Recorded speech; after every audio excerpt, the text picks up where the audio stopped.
Okay, before we actually start with the washes, we're going to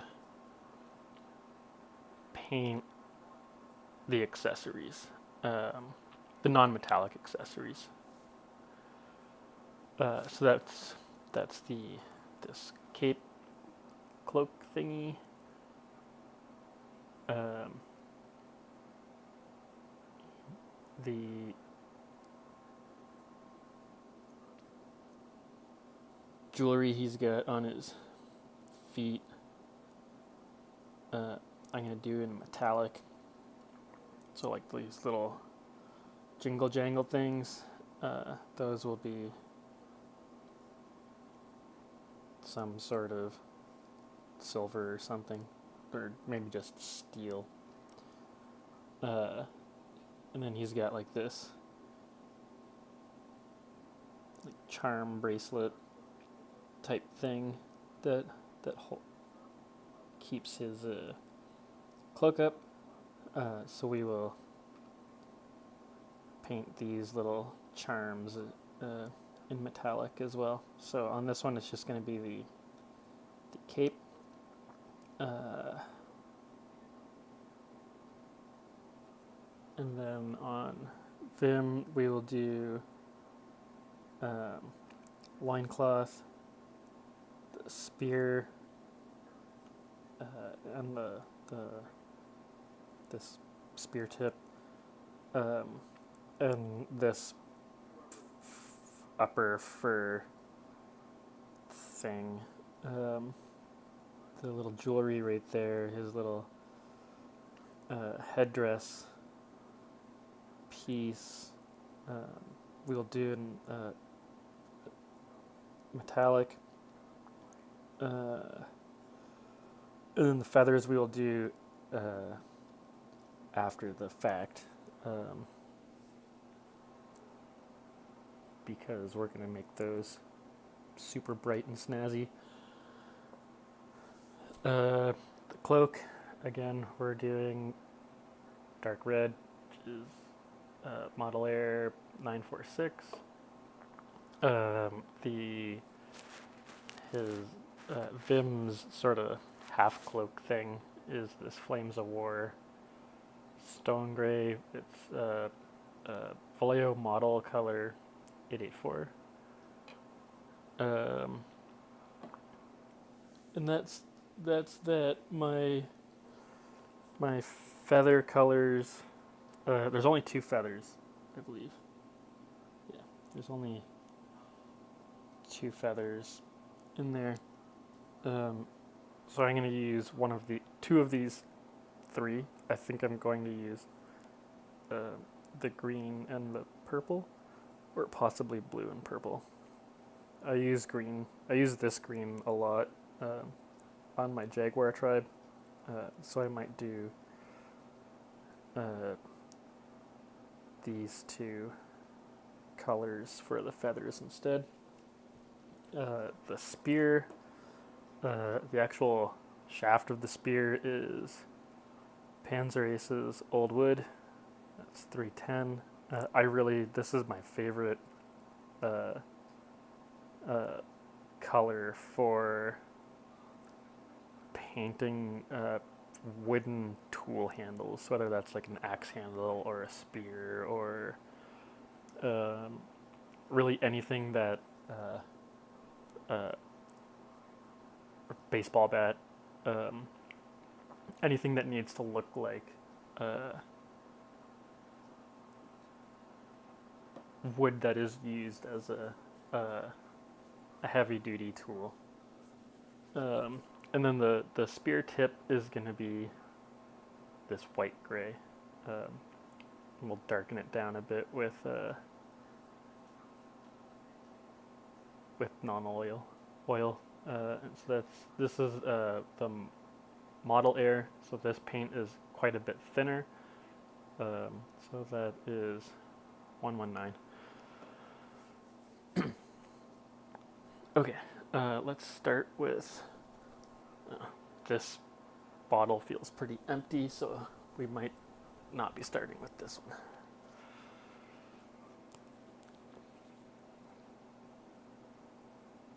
this bottle. This bottle is empty. So we will start with Stone Grey. We will do Rosko's Cape at the very end so that I can run upstairs and find a different paint for that.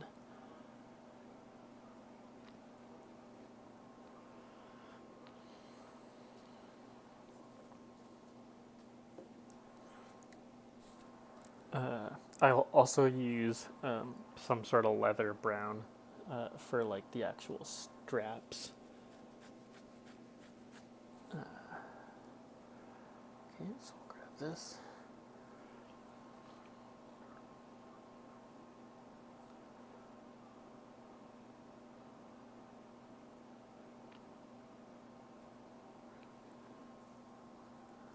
Okay.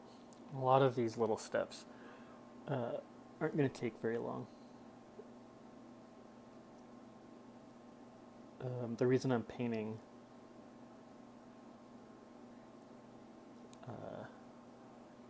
these right now is I want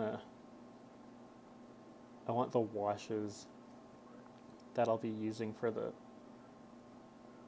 fur to do most of the work here.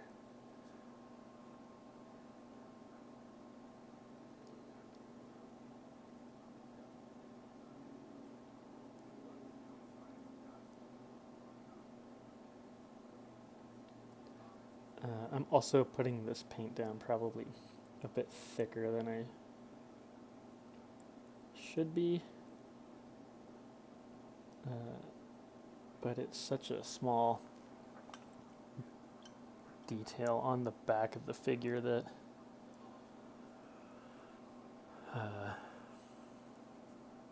largely I don't care. But if it was like a main detail, I'd be a bit more considerate. Or if this was, if I was painting this for someone else, then I would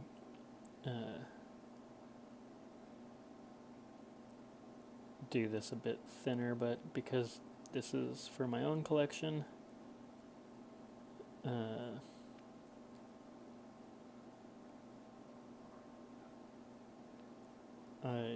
I like to just get color on these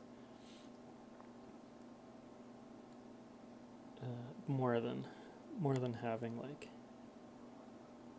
intensely well painted minis, because again, I build model kits, and that's where I put most of my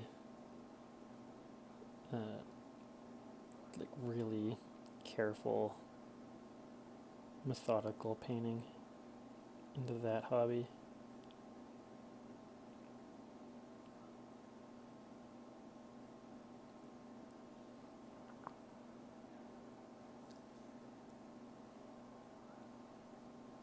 Most miniatures just have to hold up to well, my minis anyway. They just have to look good from 3 feet away, which is about the distance from where you sit at the table to how far away your minis are. So I'm perfectly fine with cutting a few corners.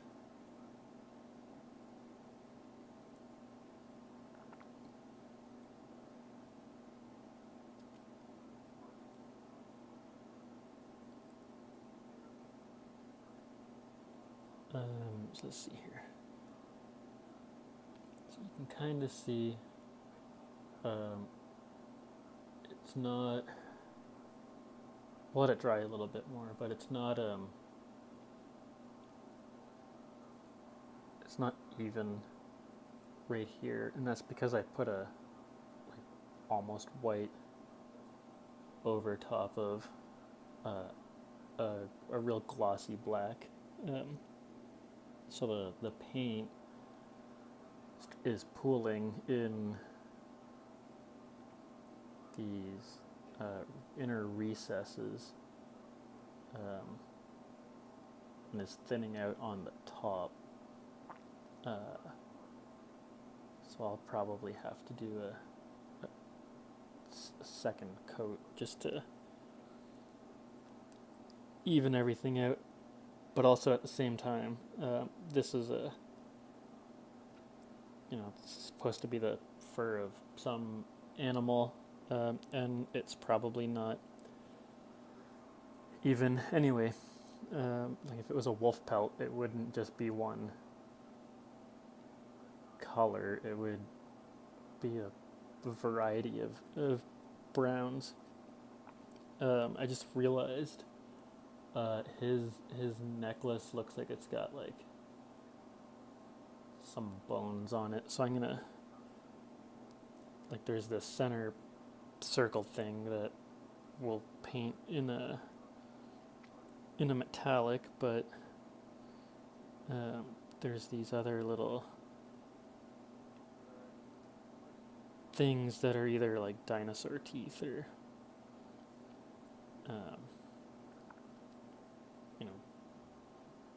the bones of his enemies, maybe. I don't know, but we'll use this same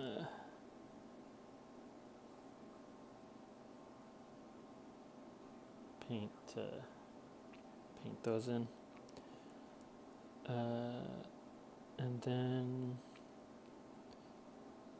I'm also going to use this paint. Actually, I've still got some of this this little bit of wet sandy brown. What was that called? Brown sand. Which I will mix up a bit just to give me a slightly different color.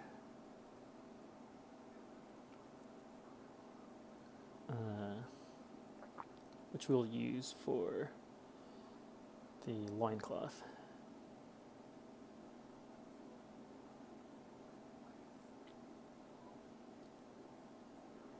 Now, this color could, like, these two colors mixed together,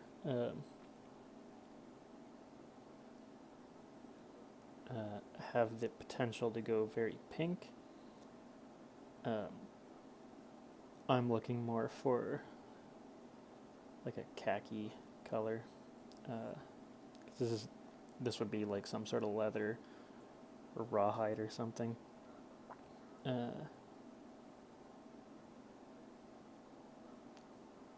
Now I could just use khaki colored paint.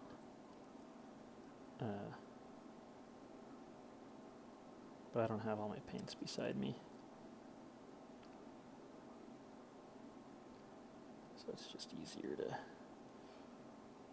slightly change the color of paint I've already got on my palette.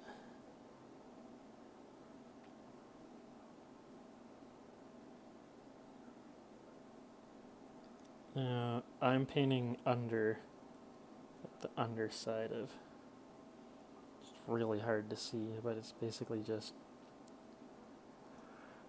you'll never see it, but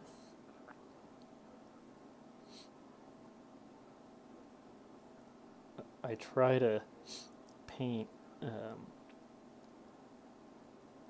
the really only the stuff that if you're never going to see something, there's not a whole lot of point in painting it. However, unpainted undersides of minis, I think, is like, I have to paint them. I don't know why. I know I never see them, and in a lot of other cases, if I'm painting something, Like if you're painting like a ship or something and don't plan on having the interior really all that visible,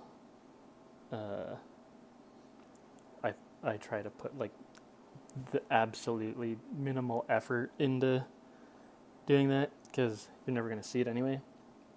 But for whatever reason, on the undersides of these minis, I don't know why I need to get paint there. It's pretty ridiculous though, because we're gonna have like texture, we have mud, some sort of earth texture along here, and then grass, and there will probably be like a 1 mil gap between the bottom of this mini and where the loincloth starts. So anyway, that's the loincloth. And then I wonder if you can see this. So you can kind of see all these dots all over. Let's see if I can get some. Yeah, there you go. That's all splatter from the dry brushing.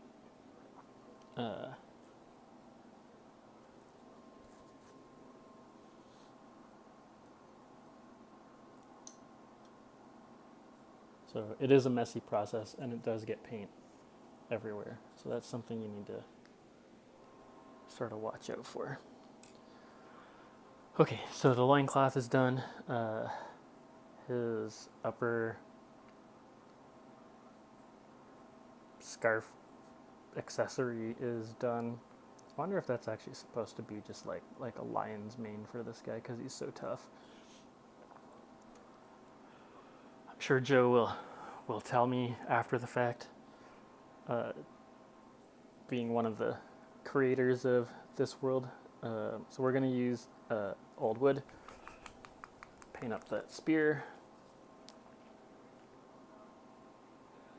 which is just going to explode everywhere. That's obviously that's way more paint than one I wanted to come out, and two we need.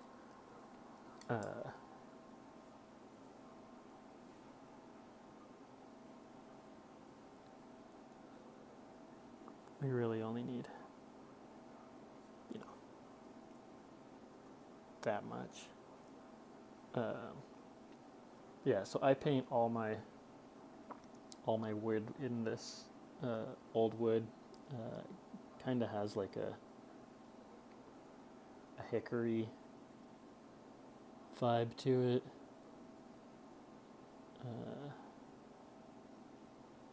Which is what a lot of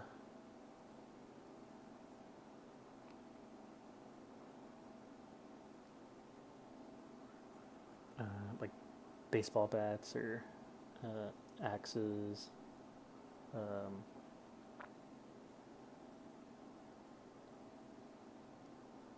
hammer handles, all that's like that's a good tool wood. So right now it's kind of fairly close in color to this, but once we get some washes over everything, it'll be different enough.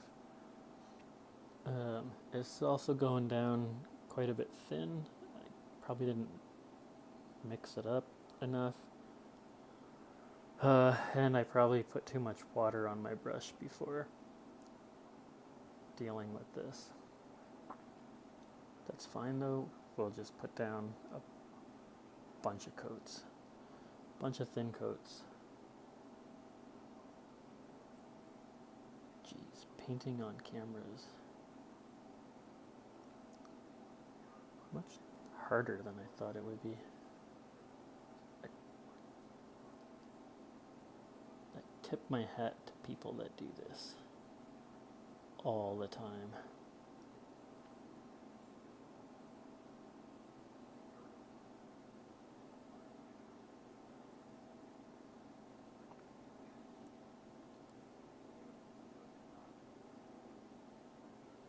especially because every time I want to take a drink of my coffee, I have to stop recording, take a drink, start recording, and I'm trying not to stop recording as much as possible, because that means every time I stop the video, that just means I've got more editing work to do.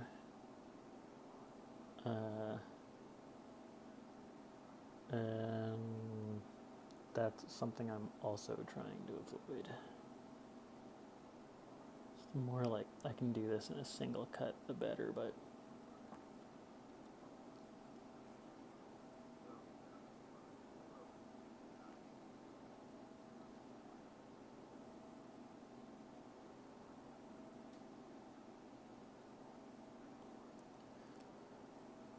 okay. And again, this is wood. None of these things are. If you look at these things in real life, all these materials have texture. They shouldn't just be like one super smooth color.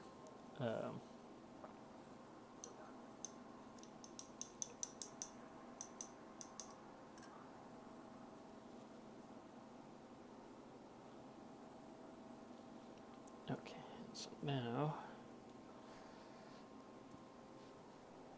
we are going to paint the little rock. And I'm using this white gray from Model Air. Again, that's 119.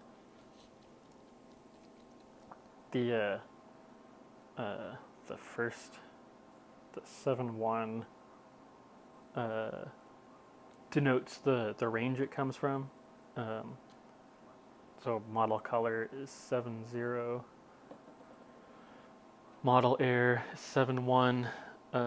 Game color is we'll have 2 other numbers there, and then game air again will be like, it's probably 7-2 and 7-3 or something else. The Panzer Aces does not have a range number, which I guess that is what it is. Okay, so hopefully, okay. This paint is not going to explode everywhere, which is great, because again, that's still more paint than we need.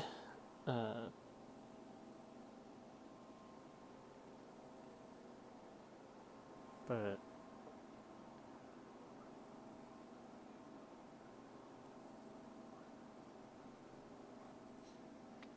so now we will just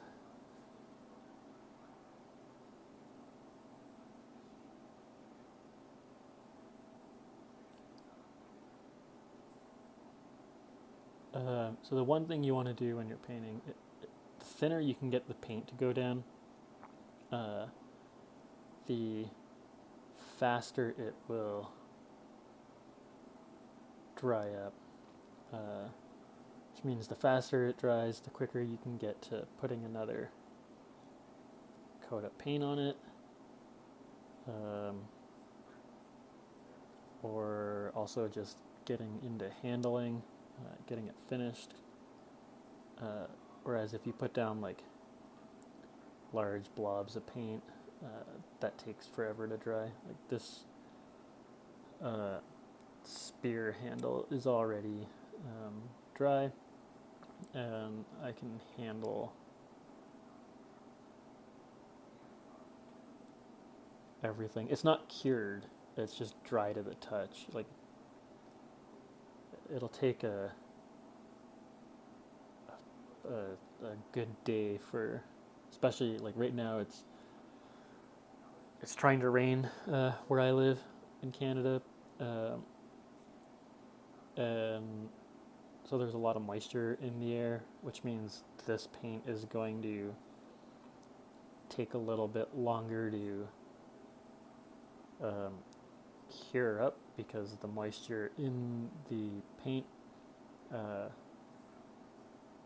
won't want to transfer into the air because the air is already is already moist. It's not crazy humid. Obviously, it's barely spring right now, so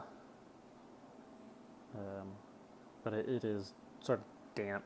It's trying to rain, and thunderstorm, and all that. So there.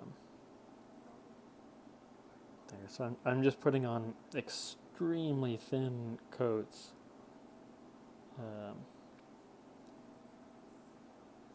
So that by the time I'm done putting this coat on, it's already dry, and I can quickly drop another really thin coat on there to get it. This paint goes down really thin, which means the black undercoat shows through really crazy. So it was really splotchy. So I just wanted to be able to paint this up really quickly so that we could get a nice even coat, or a reasonably even coat. Okay, so that's actually I'm gonna paint. He's got a little bracelet thing, so we will use this same color and just very carefully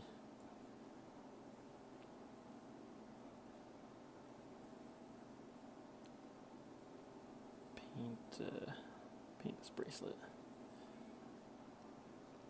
Now, so this is a size 2 paintbrush. This surface detail is probably 1/2 mil thick. And this is a size 2 brush that I need to clean and really like try and restore the point on it. But even in like its sort of gross and dirty state that it currently exists in, it is still doing a much better job of staying in shape than a synthetic cheap brush alternative. Okay, so there's that. We're going to I'm going to stop and go get a different red paint, and we will do his cloak, and then there are going to be some leather accessories. So his other bracelet on his spear hand. I'm going to do is like just a standard leather, and then all the other straps, like the strap that holds all these trinkets, his anklet will do, and then we'll probably do the headdress. We'll base it in leather brown and then paint the trinkets on top of it. Okay, so we will be back to do those 2 final steps before washing.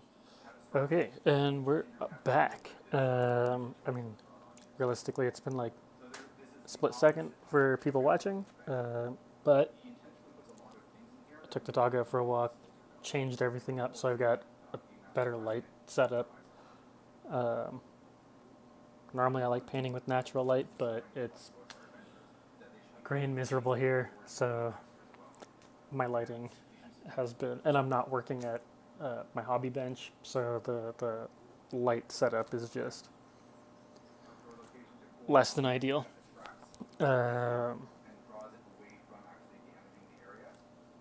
Okay, so what we're going to do now is we got a few leather straps and the cloak, and then we can start doing are glazes and washes. For Rosko's cloak, we are using just red leather, Vallejo model color 818. All the leather straps are going to be this USA olive drab, which is 889. Model color. This is like a industry standard color number. This was a specific military color code. It's the same with a few other paints, which I probably don't have down here anymore. Some of them will give you like, oh, here we go. So this Model Air white gray, the Vallejo product code is this. If you are trying to color match for, if you're a military model painter, and you're looking at old color guides, that is a specific color reference for painting military stuff or Model Air. That's not my world, so. But yeah, the RAL and these FS numbers are. That's what that's for.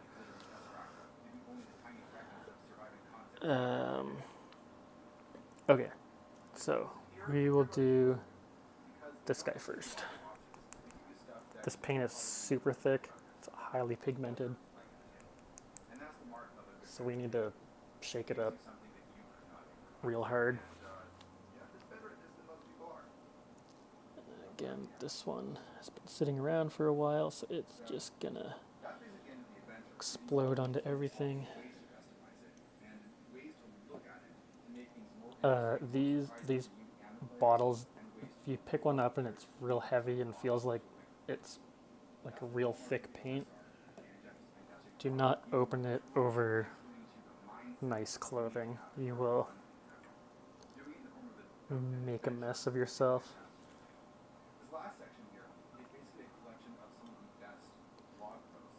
And I'm probably going to upload these videos. I realized looking back at the cuts, each time I sit down to make a video, I sort of go on for 40 minutes. So instead of trying to upload a single, probably 3-hour video, what I'll do is upload 3 sort of 45-minute long videos. That makes it a bit more manageable for loading stuff up.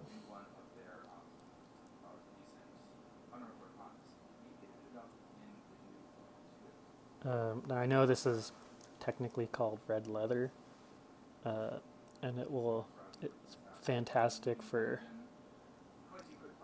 simulating like Red Wings shoes or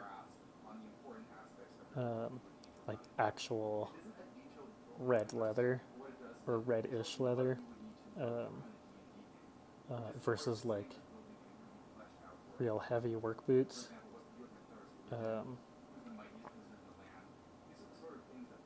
But you can use any color for anything that you want. Just because it's called a leather paint doesn't mean you can't use it for something else. Most paints you use for painting flesh are not called flesh paints.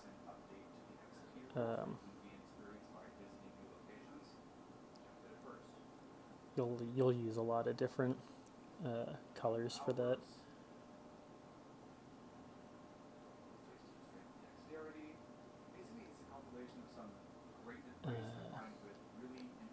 So I've got the paint a little bit wetter than normal just because this is super textured. I just realized there's empty spot there where it should be monkey fur. But this is super textured. If the paint was a bit thicker, it would not go into those recesses, and then you'd get a lot of gray popping through. And we want to avoid that, so slightly wet or runny paint will help in this situation. Glossy primer would have helped in this situation as well, because the surface tension would help pull it into the recesses.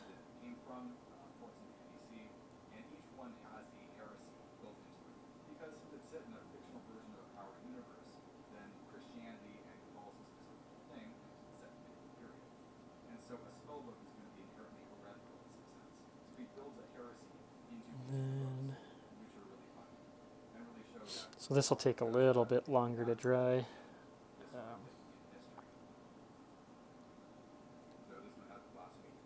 But that's fine.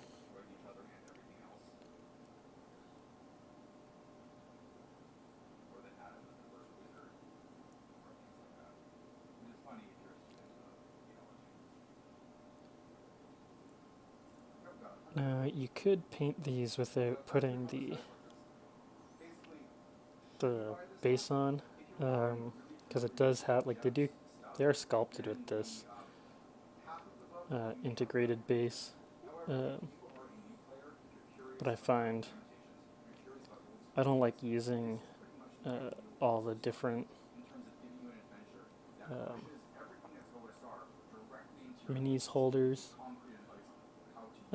even though I've got like some pretty bad arthritis. I find they don't help, but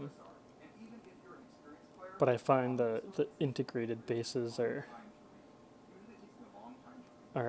too small. And I just got some paint on his foot, so here's a quick tutorial on how to fix that, if we can do this fast enough. And take a wet brush and just hit the air, and it basically turns that mistake into a wash. Goes away. You gotta do that kind of quick though.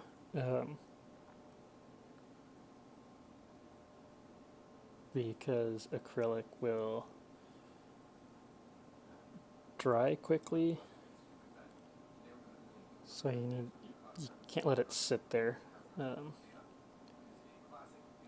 So right now I'm just trying to paint like this bit of cape behind back here, which is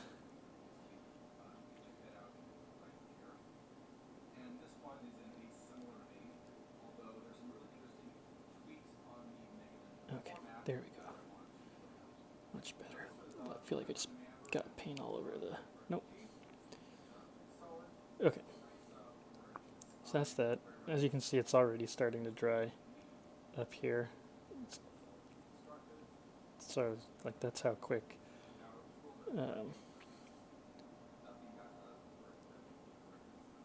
Acrylic dries. But you can also see there's a lot of gray poking through. So we'll let that sit up a bit.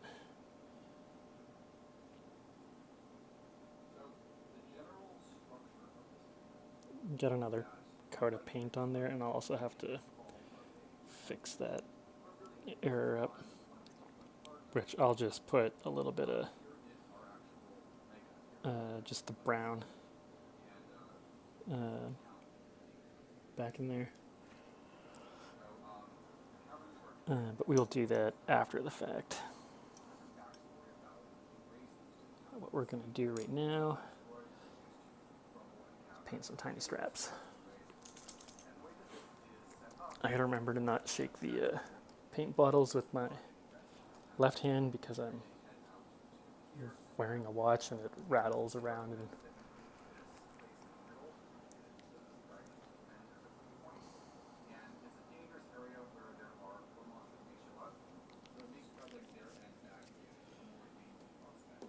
okay, straps.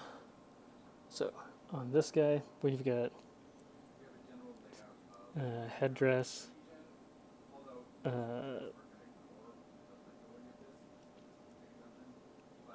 wrist bracelet. We will do the bindings,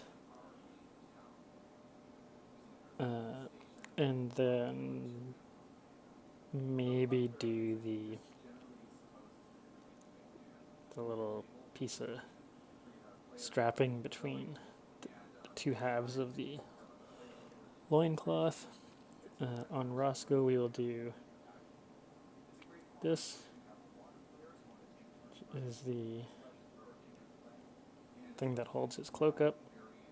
We've got some bracelet. I think I'm gonna make these are just gonna be like decoration on this scepter, and then his anklet.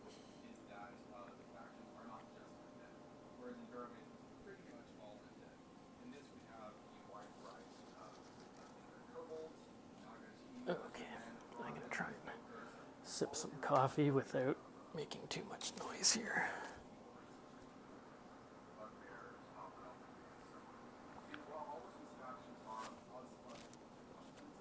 Okay, because it's one of those days where I just need a lot of caffeine.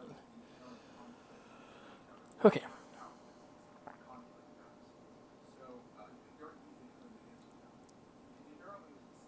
So, apologize in advance for drinking noises.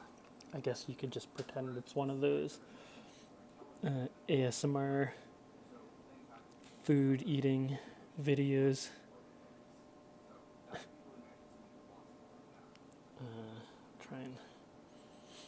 I need a sign in front of my face that says,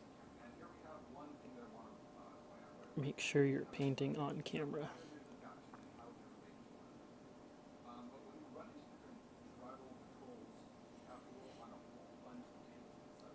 Or I should tape off a section so that I can see where the strike zone is for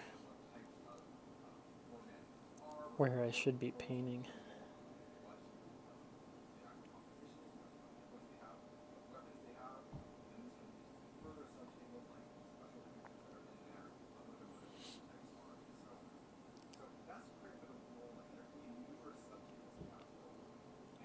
This doesn't take very long. It's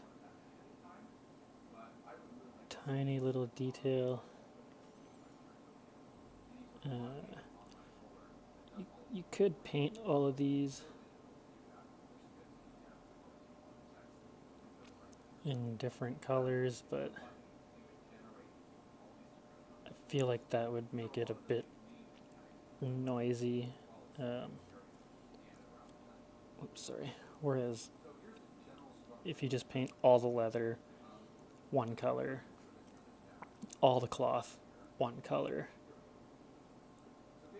all the wood one color, it'll help unify everything. But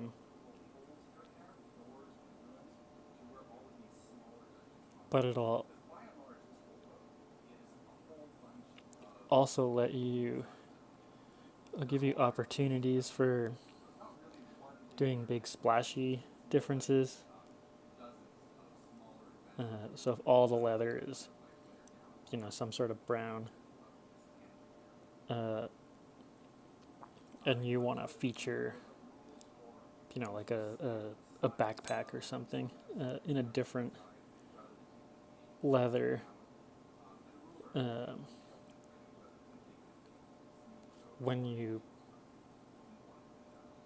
paint that thing in a different color, it'll just pop out more. And it'll pop out like you want that thing to pop out, so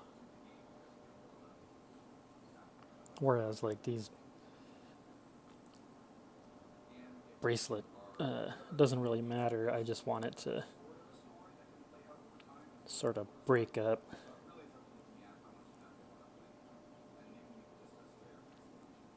Some of the fur. Now again, this paint wasn't shaken up enough. I probably need to just spend an afternoon dropping ball bearings into all these paint bottles and just dealing with it.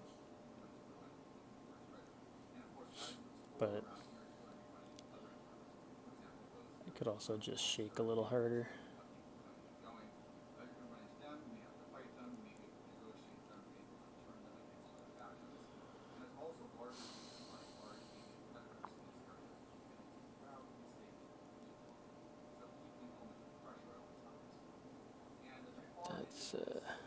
That's everything on him that I wanted to paint.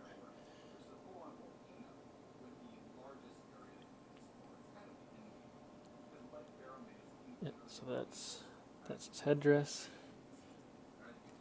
Specifically the band that keeps his crown up. This one here we will. Yeah, okay. I'm gonna do his little anklet first. Because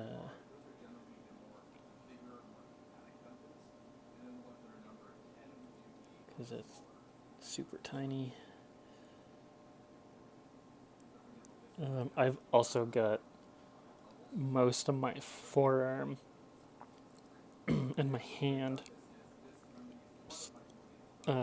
on the table so that I don't shake as much. Because if I was... So now I'm not touching anything. And everything feels... Especially if I were to do it like this, there's just this...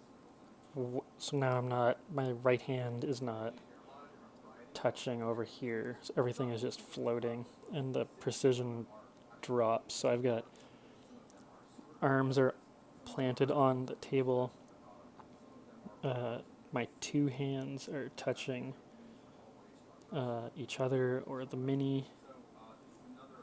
So there's very little room for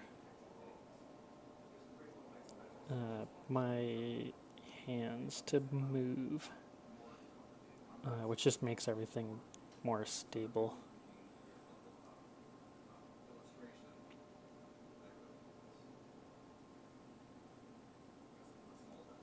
Which I guess could have been a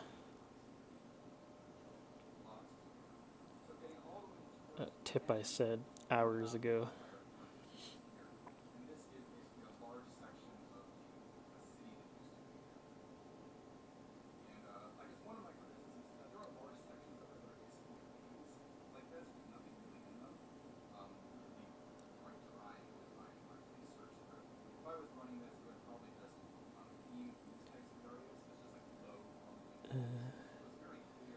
Yeah, and so a lot of this is just, I'm not going to do multiple coats on this. This paint is actually drying down much more opaque than I thought it would. Once we get a few washes over top of it too, that'll help lock everything down.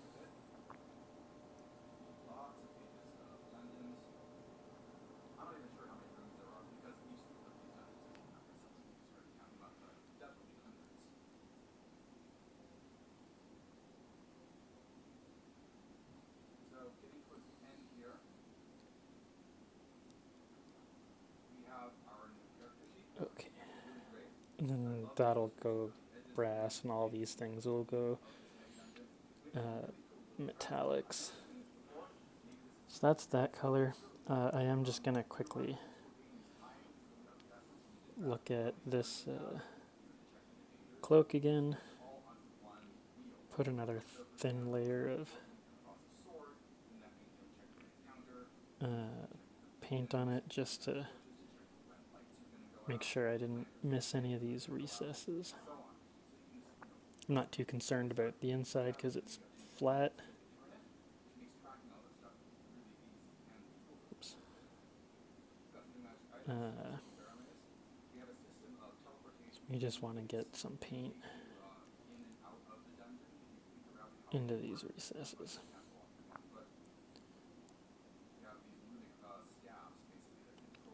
Okay, so now it's at this point. I have to let these dry for a while. We can probably start washing the fur. I'm gonna let the cloak wash up. I'm also gonna correct that. That might. We'll see. The washes and filters that we put on over top will probably deal with that. So I might just drop a little bit of brown in there just to help blend it out, but we'll be back to do some washing. Okay, and we're back for the final steps for the fur. This part, by the nature of the techniques that we're doing, is going to require start and stop of the video, because we're now using washes. These are super wet and just take longer to dry than paint. We're going to be using these paints, so Reichland Flesh Shade, Agrax, and Nuln Oil, and I assume these are the original stuff. I typically make my own washes, generally from oil paints and mineral spirits. I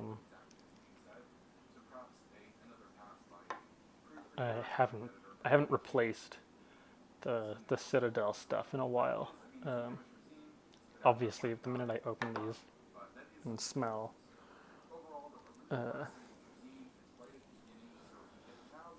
if it doesn't smell like turpentine, then it's not homemade.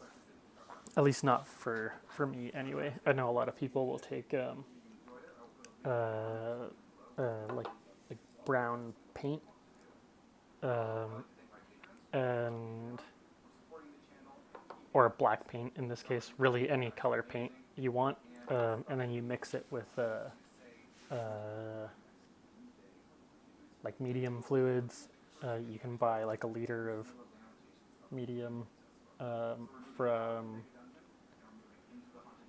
like Liquitex or any art provider or paint manufacturer. You can get their medium and just really thin out paints. Games Workshop makes a product called Lamium Medium, which is just their medium without pigment, which is what all these things are. And then you can use that to make these thinner, or any of their, well, any acrylic paint you can use, you can thin it out with. Okay, so we are going to, for this we are going to use a wash. We are not doing a wash, so um, doing something called glazing. And what glazing is, um, we want to change the color of the surface. We don't, instead of, so when you're using a wash, you typically flood the surface, and because of how this is manufactured, it will seek out all the crevices, and nooks and crannies, but then not really stay on the top surfaces. So it's basically a quick way to shade, which is why GW calls this a shade instead of a wash or like a glaze. But what we're going to do is we are going to get it on our brush, and not really get a ton of it on the brush so that when we paint the surface, it doesn't flood the surface. And then we just gotta let it dry for a few minutes. This is a process that now takes a little bit longer than everything else because we now have to deal with slightly longer drying times. So typically, you would have like that, and you slop it all over, and it'll go everywhere and make a mess. We don't want to do that. What we want is, right, so let's actually, I'll do this on just a scrap piece of paper. When you have a lot, it will want to bleed all over the place. We don't want that much of this wash. We probably want whatever's left in there. And what that'll let us do is just change the color of the surface.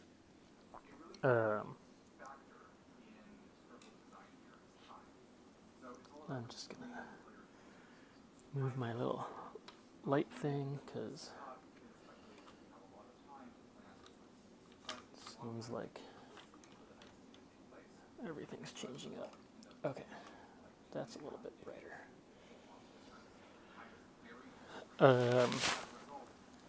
Normally, I am an advocate for taking paint out of the pot, putting it on your palette, closing the pot up again. That way your paint lasts longer. But this is just medium, and the color is actually like an ink. It's not pigment.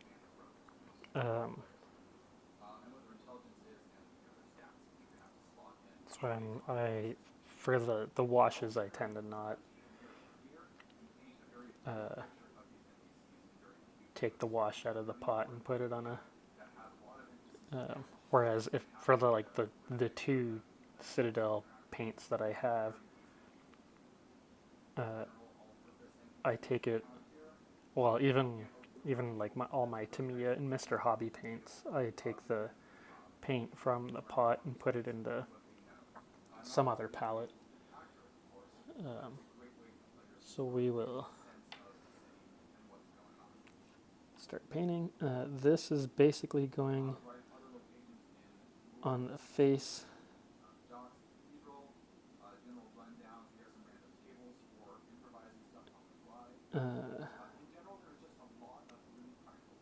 And then also down the front.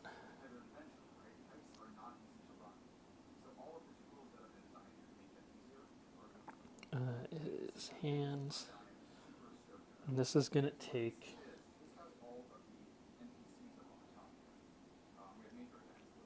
probably a few layers, and then again, feet. Hoping that because I'm putting this down extremely thin, that by the time I'm done doing him, this one will be dry, and I can just sort of go back and forth and build this up.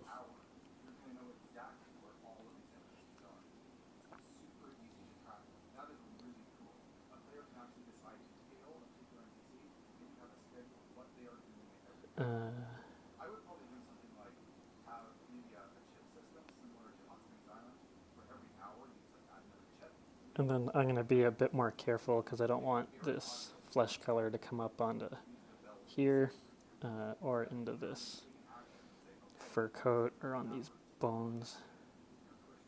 It's not a big deal if it happens, but because we are putting a brown wash over everything to tie all these colors together. And so yeah, I'm just painting all the sort of more fleshy bits. So face, belly, hands and feet.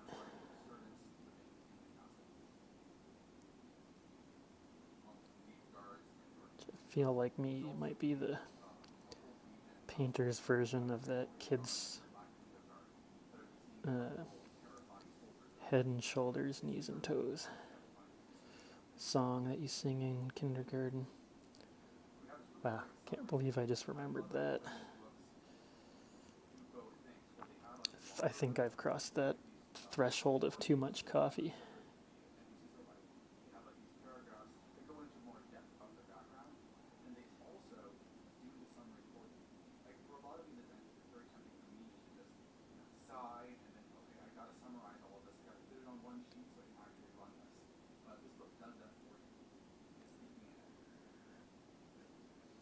Okay, so that's him. Come back to Rosko.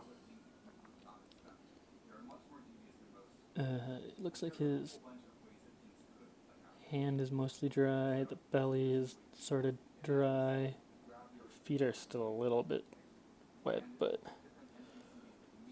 that's fine. So we'll just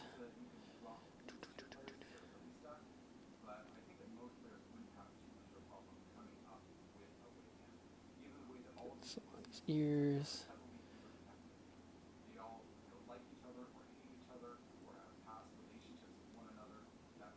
Back on the hand.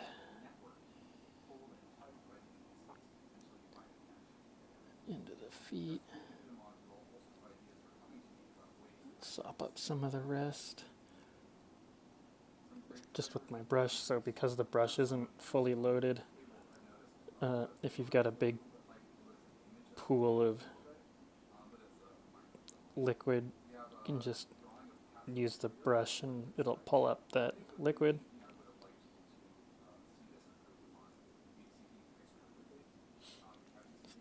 That guy's. Come back to here. And again, face is mostly dry. Belly is dry on the top. Got a little bit too much paint, so you can see what the wash wants to do is to pull into like these recesses. And I don't want that. Well, I also want to get the wash just to sit on the surface.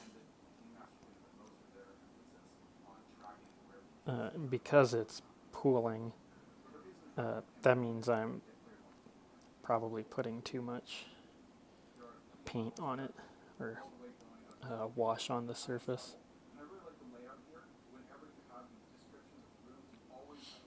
So we will do this. Get this on his belly, on his hands.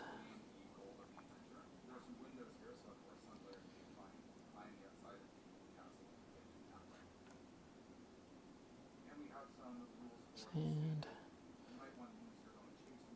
Then on his toes.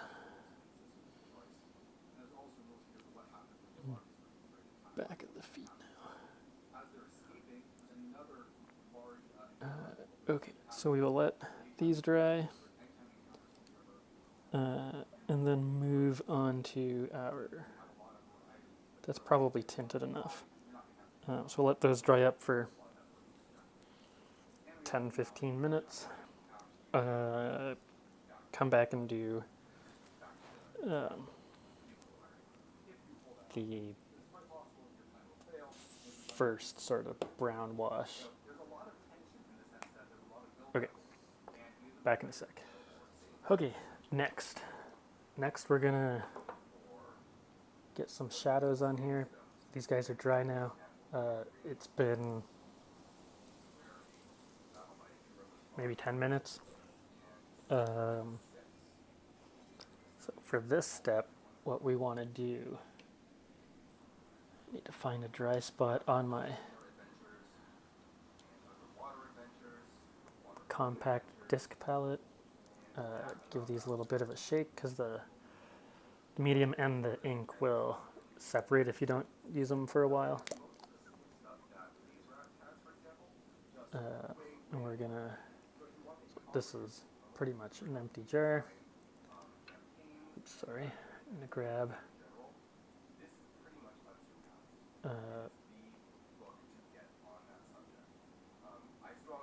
some Viagrax Earthshade.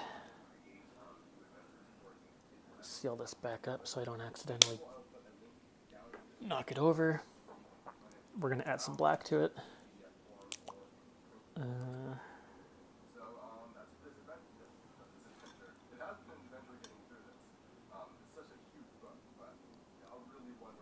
And we're probably gonna add, I'm gonna stick the Nuln oil sort of beside it. And we're looking for, I don't know, kind of a 1-to-1 mix. This is going to be more of a glaze than like a full-blown wash.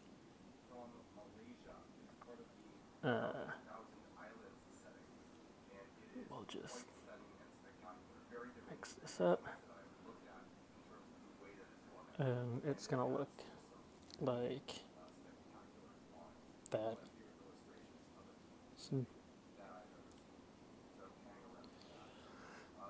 And for this is going on everything. So we can be a bit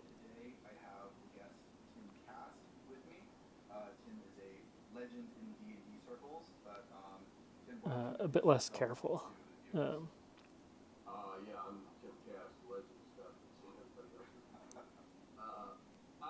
But we don't really want to flood everything. We still want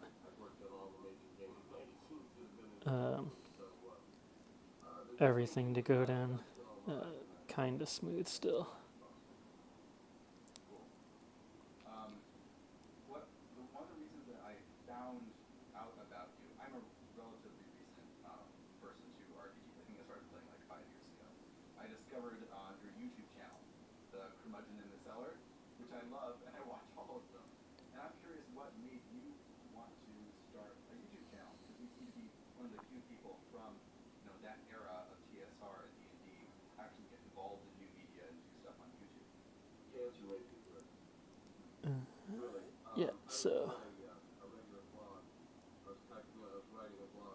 So right now we are using this paint more as a glaze to tie all these colors together.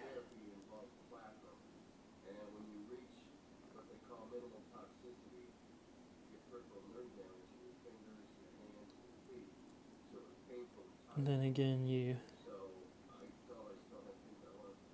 sit around for 30 minutes and wait for this to dry before moving on to the next step.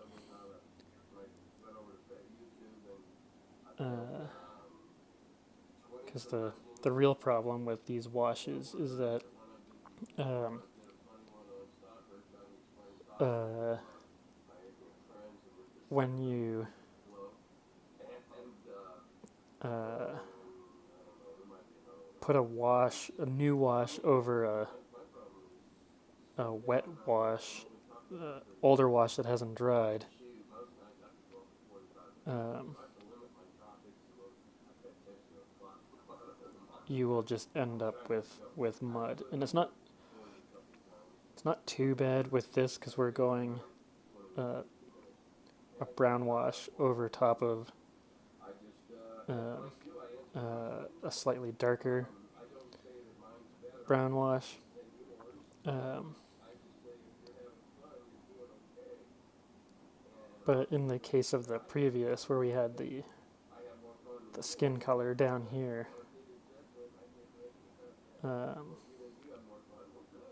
we want that to be fully dry so that it so that either the brown and the red don't get all muddied. We're just gonna add some more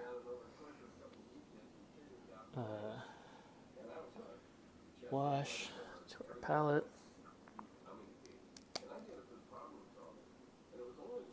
And it's at this point as well that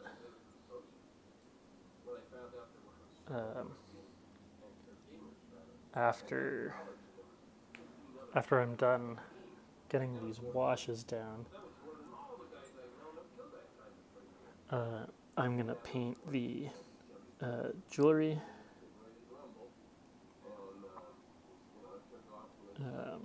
because the final wash that we do can cover the jewelry as well. That's not a problem. And so what I'm doing with here, I'm going thinner with the wash on the actual fur because I want it to function more like a glaze and just tie these fur colors together. But on this like whatever this scarf thing is, I'm flooding it a little bit more so that the wash fills in all these details and we'll get some shading for free. Same with here, I'm trying to get the wash to flood into this crease, which will give us a nice shadow.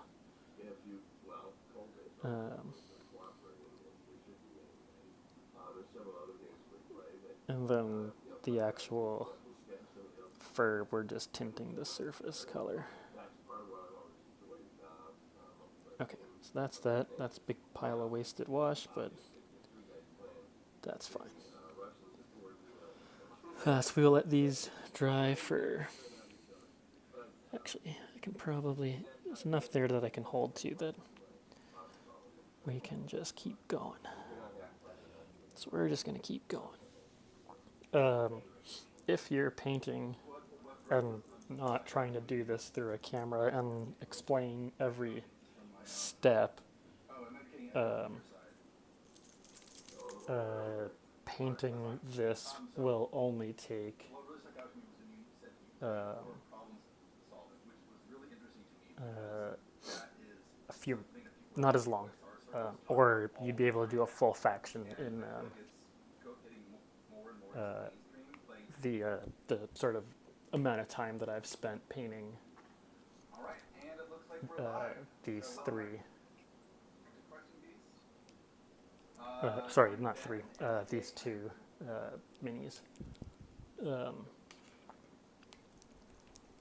just getting some bronze, which is model color 998. Getting that shaken up, and it's gonna explode all over the place like all my Vallejo paints.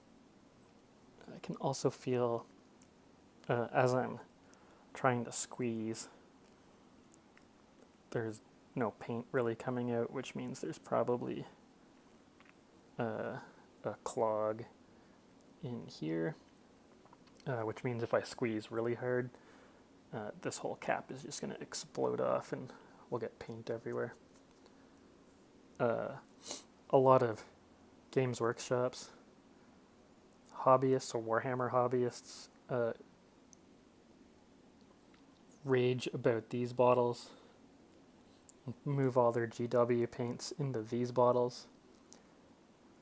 I hate these bottles because the tip always clogs, and when you're squeezing paint out, the whole cap comes off and you get paint everywhere.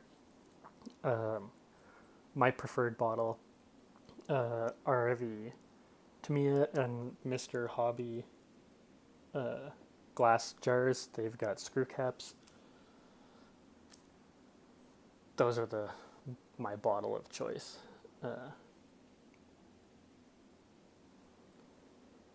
I'm just closing up these Agrax Earthshade and Nuln oil bottles because I don't want to spill them.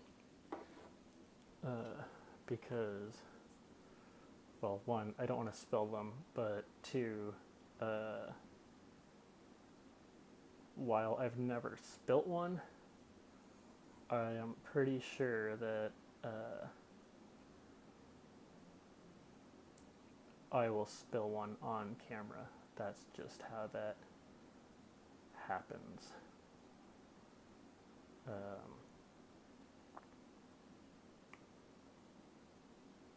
And I'd rather not do that. Okay, so we've got our bronze, which you could use gold or any other metallic. I just think because this is going to be some sort of like old-timey pulp thing, I feel like it wouldn't be so bright and shiny. Also, this dude is called Rosko, Lord of the Trinkets. So I feel like